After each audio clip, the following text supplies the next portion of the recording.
Boa noite, presidente. Acho que não podemos fugir muito da análise. A gente até já viu a carta que o Grêmio publicou, mas o que o senhor vê como responsabilidade da diretoria, dos atletas, da comissão técnica para esse rebaixamento do Grêmio? Olha, José Alberto, em primeiro lugar, nós fizemos um processo de transição esse ano, nós fizemos um debate no Conselho de Administração na segunda-feira. Esse debate foi exatamente para um começo de diagnóstico, para um começo de avaliação de tudo aquilo que transcorreu neste ano. E ali já saíram várias situações que para nós estava muito clara, mas o principal foi um processo muito abrupto de transição, um processo em que a formação do plantel subiu muitos jovens, ficou muito, depois houve uma situação toda assim de ganhar um campeonato gaúcho e sofreu uma Covid, sofreu uma crise violenta nesse sentido, recuperação técnica e tática e atlética muito complicada, praticamente 2 meses e meio, 3 meses depois do Campeonato Gaúcho, iniciou o Campeonato Brasileiro, tivemos uma participação pífia no começo do Campeonato Brasileiro, e isso comprometeu bastante. Então, assim, que a primeira situação que a gente pode dizer é que nós fizemos uma transição e tivemos um azar patológico, um azar da pandemia, que acabou comprometendo muito a nossa situação de desempenho. Esse é um diagnóstico. A prova que o plantel não era fraco é depois da sua recuperação, veio, custou para vir, mas veio, e o plantel acabou reagindo e acabou, nesse final, praticamente com desempenho de 50%, e não foi por isso, estava agora no vestiário vendo isso, 90%, nós fizemos um desempenho cujo lugar no segundo turno daria para nós a nona colocação. Mas nada disso justifica, quer dizer, nós temos aqui que fazer um pedido de desculpas à torcida, é um momento constrangedor, é um momento triste, é um momento ruim para todos nós, um momento que nos impõe um diagnóstico, mas também nos impõe uma enorme responsabilidade de reconstrução, não com terra arrasada, mas recolocar o Grêmio no seu patamar, fazer um bom plantel para o ano que vem, forte, plantel que possa disputar o Campeonato Gaúcho, a Copa do Brasil, que possa fazer rapidamente a subida novamente para a elite do futebol brasileiro, dizer que não será terra arrasada, que temos muitas esperanças, que vamos construir isso com força, com vigor, com atitude, com perseverança, organizar tudo isso e rapidamente organizar também essa nossa volta. E se tiver, evidentemente, culpados, depois a gente vai poder dissecar um pouco mais isso, porque, sinceramente, essa hora não é a melhor conselheira para a gente ficar falando e remoendo, achando culpados ali e aqui. Mas que evidentemente que houve situações que não correspondeu ao planejamento organizado, houve, e se há uma situação dessa natureza, a culpa, evidentemente, é nossa da direção. Presidente, o senhor afirma que não será terra arrasada, né? Eu não sei qual é o conceito que o senhor tem sobre terra arrasada, mas o que o torcedor tem pedido já há um bom tempo é uma reformulação completa. No grupo de jogadores, talvez até mesmo na diretoria, que tipo de medidas serão adotadas para que 2022 seja diferente? E eu não estou nem falando de processos, mas medidas que o torcedor possa ver e acompanhar. Repito, o senhor falou em não fazer terra arrasada, mas a reformulação, ela será profunda de fotografia? Olha, tio, o negócio do Grêmio é futebol. E nós não tivemos um bom desempenho esse ano.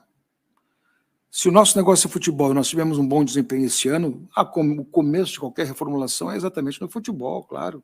É um conceito novo, uma forma nova de fazer. São campeonatos novos que vamos disputar, e isso evidentemente que está ali, mas não é um conceito de comissão técnica, não é um conceito de elenco, é uma reestruturação geral.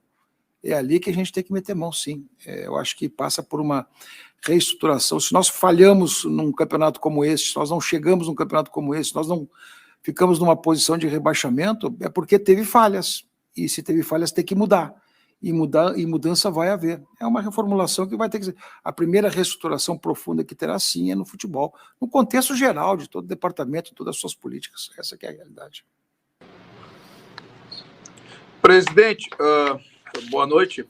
Em cima dessa avaliação, a senhora deu ênfase aí que o Grêmio, o principal foco sempre é o futebol. Mas esse ano não faltou integrantes que entendam de futebol, porque algumas contratações, a maioria não deu tanto resultado, o Grêmio não conseguiu ter um desempenho bom na temporada, Então não faltou isso, já que o senhor está pensando aí no que aconteceu na temporada e tentando explicar para o torcedor? Olha, tia, eu acho que esse conceito dá uma pequenada no debate, dá uma... Nós tivemos treinadores de ponta, todos os treinadores que estiveram conosco são treinadores de ponta. As contratações são contratações que são nomes consagrados e prontos e jogadores que estavam numa posição de ascendência muito forte nos seus países. Jogadores de seleção. E o elenco que tínhamos era um elenco importante, não é por isso não que está acontecendo isso. Quando nós fizemos isso é que nós vamos ter que estudar profundamente aquilo que vamos ter que reformar, aquilo que vamos ter que mudar, aquilo que vamos ter que reorganizar. Mas quando eu falo que não é terra arrasada, é porque se nós simplesmente botarmos tudo para fora e recomeçarmos tudo de novo, não é o processo do clube. O clube tem 118 anos, o clube é um processo que está vitorioso, o clube tem vitórias, o clube está num momento de decepção para todos nós. Essa é que é a realidade. Mas nós não vamos sair daqui simplesmente montar um cavalo e dizer daqui para frente é uma coisa e o que o cavalo cavalgou até aqui não anda mais. Tem quase 30 jogadores, 30 e tantos jogadores aqui, quase todos muito aproveitáveis. Questão de reorganização interna nossa, dá a mexida que precisa mexer, recompor tudo isso, vamos em frente. Quando eu falo em terra arrasada é porque nós já saímos de uma base muito boa para reconstruir aquilo que perdemos neste ano. Presidente, nas últimas entrevistas que o senhor concedeu após os jogos, por vezes o senhor manteve ainda um discurso de otimismo, mas o senhor já começava a dar algumas pintas de que a situação estava ficando cada vez mais apertada, mais complicada. Então eu gostaria de lhe perguntar se o senhor já conseguiu ver em qual momento, ou se o senhor sabe, na sua avaliação, em que momento a situação, ela de fato, o senhor entendeu que ela estava ficando, de certa forma, irreversível? Quando é que o senhor teve que adotar um discurso diferente daquilo que o senhor estava pensando, até para não deixar com que o grupo de jogador e até os torcedores acabassem ficando abatidos com uma, de certa forma, desistência do presidente? Onde é que foi que o senhor sentiu que a situação estava ficando cada vez mais complicada, presidente? Não. Do ponto de vista externo, do ponto de vista...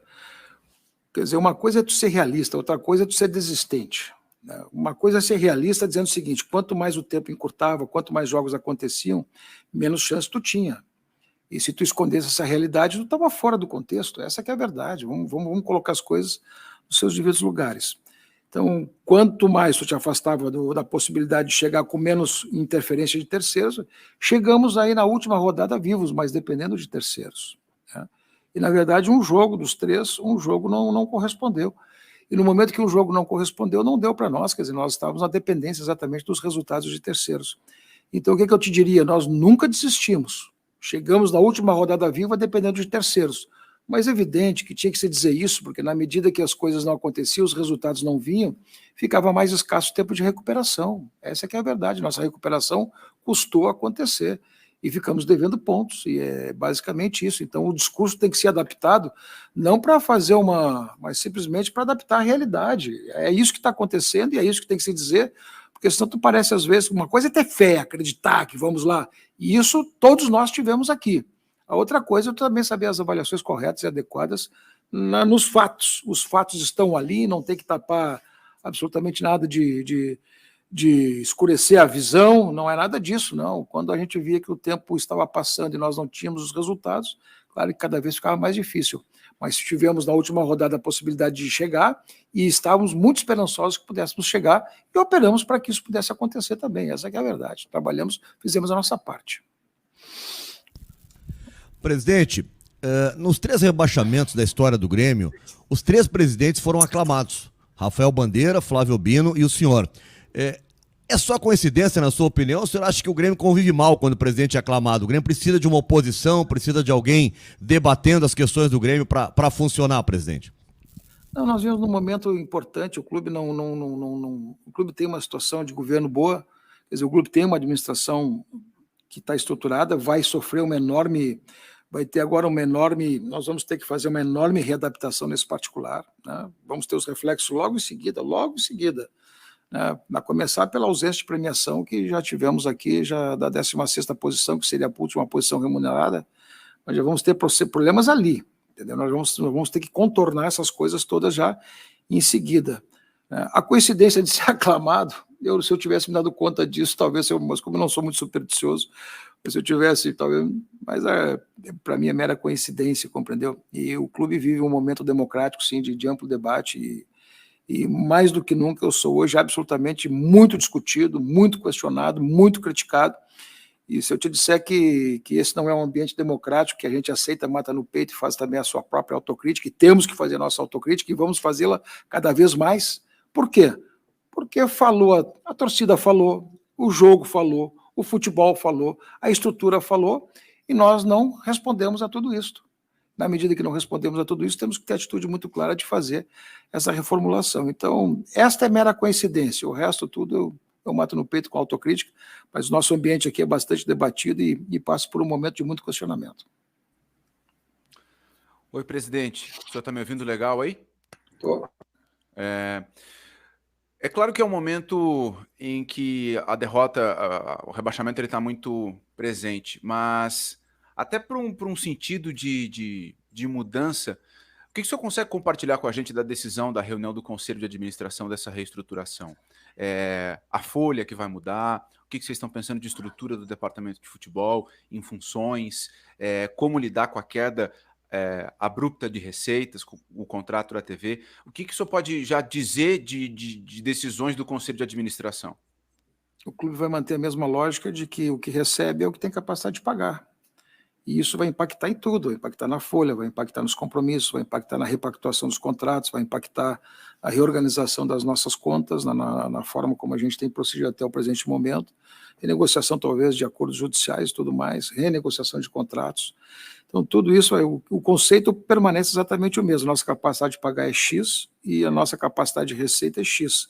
Essas coisas têm que estar exatamente no limite do equilíbrio. Então, o conceito permanece o mesmo com a receita menor.